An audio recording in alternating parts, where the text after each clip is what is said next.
अस्सलामु अलैकुम वरहमतुल्लाहि वबरकातुह। सो प्यारे बच्चों, कैसे हैं? उम्मीद करता हूँ आप तमाम बच्चे खैर आफियत से होंगे।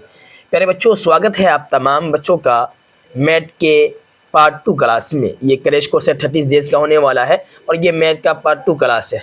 तो चलिए प्यारे बच्चों, आज की इस क्लास को बिना देरी किए शुरू करते हैं। क्लास शुरू करने से पहले एक छोटा सा रिक्वेस्ट है आपसे कि अगर आप लोग सदाए वक्त एकेडमी चैनल पर पहली बार विजिट किए हैं तो ज़रूर इस चैनल को सब्सक्राइब कीजिएगा, क्योंकि वस्तानिया, फ़ौकानिया एंड मौलवी एग्जाम का जो पूरा क्रैश कोर्स है इसी चैनल पर फ्री ऑफ कॉस्ट में कराया जा रहा है। ठीक है, तो चलिए फटाफट क्लास को शुरू कर लेते हैं। ठीक है ना।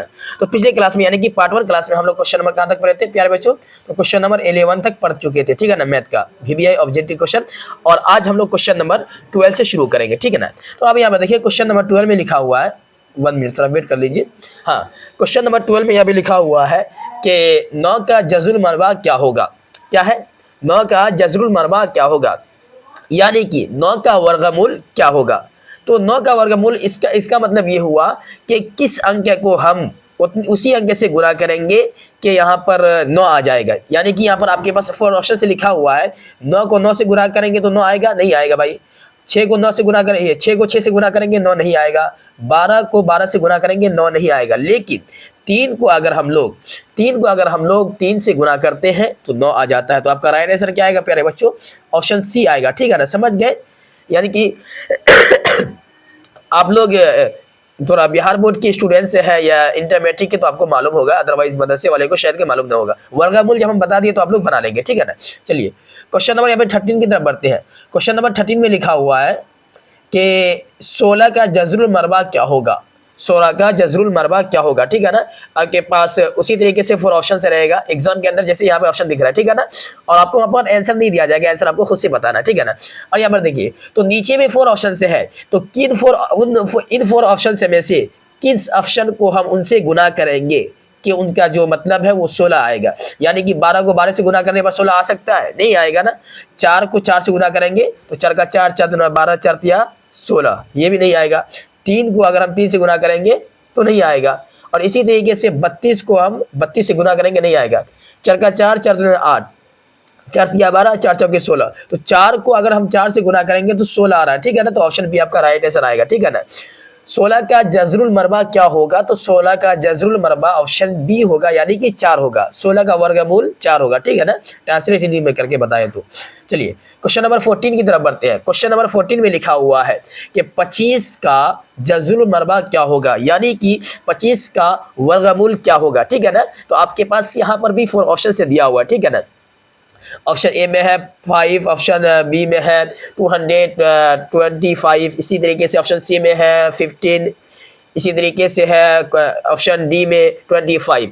तो यहाँ पर देखिए, तो हमको ये देखना है, एक क्वेश्चन को आप समझ जाएंगे ना, जज़रुल मरबा वाला एक क्वेश्चन, वर्गमूल का एक क्वेश्चन आप बना लेंगे ना, समझ जाएंगे इसको, तो आपको सारा इजी लगेगा और काफी आसान तरीके से आप बना सकते हैं। किस अंक को हमें उनसे भाग देना है, यानी कि अगर यहाँ पर 2 लिखा हुआ है तो भाई हमको 2 को 2 से ही गुणा करना है, सॉरी भाग नहीं देना, गुणा करना है। अब यहाँ पर आंसर क्या आता है, यहाँ पर देखिए 4 ऑप्शंस है। हम 5 को 5 से गुणा करेंगे तो क्या आंसर आएगा? 5 और 25, तो यहाँ पे 25 आ गया, तो ये आपका राइट आंसर ऑप्शन ए आएगा। ठीक है ना। इसी तरीके से चारों ऑप्शन से भी हमें देखना है कि कौन सा ऑप्शन, कौन सा अंक है जिसको हम उसी से गुना कर रहे हैं, जो लिखा हुआ उसी से गुना कर रहे हैं। तो हमारा जो आंसर ऊपर में लिखा हुआ है 25 आ रहा है, तो आपका राइट आंसर वही होगा। ठीक है ना। तो क्वेश्चन नंबर 14 का राइट आंसर ऑप्शन ए होगा, यानी कि 5, क्योंकि 5 को 5 से गुना करने पर 25 आएगा। ठीक है। चलिए क्वेश्चन नंबर यहाँ पे 15 की तरफ बढ़ते हैं।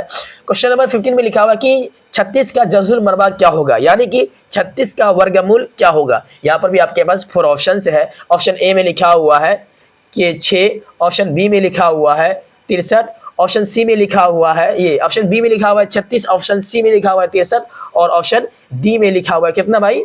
62। तो इन चारों ऑप्शन में से आपका राइट आंसर क्या आ रहा है, आप लोग गुना करके बताइए। ठीक है ना। मैं आपको ये एक टास्क दे रहा हूँ, ये होमवर्क आपका हुआ। क्वेश्चन नंबर 15 का आपको आंसर बताना है कि 6 आएगा, 36 आएगा, 63 आएगा या 32, ये 62 आएगा। ठीक है ना। तो इसका आप लोग राइट आंसर दे दीजिएगा प्यारे बच्चों। ठीक है। चलिए क्वेश्चन नंबर हम लोग 16 की तरफ बढ़ते हैं।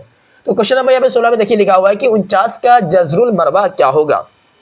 ऑप्शन ए होगा यानी कि 49 का वर्गमूल क्या होगा, ठीक है ना। ऑप्शन ए होगा, या ऑप्शन बी होगा 49, या ऑप्शन सी होगा 94, या ऑप्शन डी होगा 65। तो यहाँ पर देखिए, अगर आप लोग 7 को 7 से गुना करेंगे, क्या आंसर आएगा प्यारे बच्चों? 7 को 7 से गुना करने पर क्या आंसर आएगा प्यारे बच्चों? कमेंट करके बताइए एक बार। 7 का पढ़ा पढ़ लीजिए, आपको 7 को 7 से गुना करने पर यहाँ पे जो आंसर आपका आता है वही आपका राइट आंसर आ जाएगा, ठीक है ना। तो ऑप्शन ए आपका राइट आंसर आएगा, ठीक है। चलिए आगे बढ़ते हैं, क्वेश्चन नंबर 17 में बढ़ते हैं। क्वेश्चन नंबर 17 में लिखा हुआ है अदद 49 का गैर मुनक़सिम अज्ज़ाए ज़रबी क्या है? अदद 49 का गैर मुनक़सिम अज्ज़ाए ज़रबी क्या है?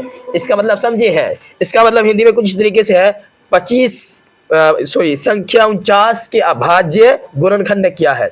संख्या 49 के अभाज्य गुणनखंड क्या है? इसका हिंदी ट्रांसलेट हुआ, तो आप लोग समझ गए होंगे। तो इसमें यहाँ पर देखिए क्या कह रहा है कि नीचे के किन दो संख्या को हम आपस में गुना करेंगे कि 49 आएगा। तो भाई हम 7 को 7 से गुना करेंगे तब ना 49 आएगा। 7 को 7 से गुना करने पर 49 आएगा, या 6 को 7 से गुना करने पर 49 आएगा। तो राइट आंसर आपका क्या आएगा प्यारे बच्चों? ऑप्शन बी आएगा, यानी कि 7 को 7 से गुना करेंगे, क्या है कि संख्या 49 के अभाज्य गुणनखंड क्या है। तो भाई 7 को 7 से गुना करने पर हमें 49 आ रहा है, तो आपका राइट आंसर ऑप्शन बी आ जाएगा, ठीक है। तो चलिए प्यारे बच्चों, आज की इस क्लास को यहीं पे समाप्त करते हैं, फिर मिलेंगे इंशाअल्लाह कल की क्लास में। चूँकि टाइम हो गया, कुछ हमें क्लास में जाना है, फिर मिलेंगे कल की क्लास में, और या नहीं तो शाम में ही आपको क्लास करवा देंगे पार्ट 3। तब तक के लिए खुदा हाफिज़, अस्सलामु अलैकुम।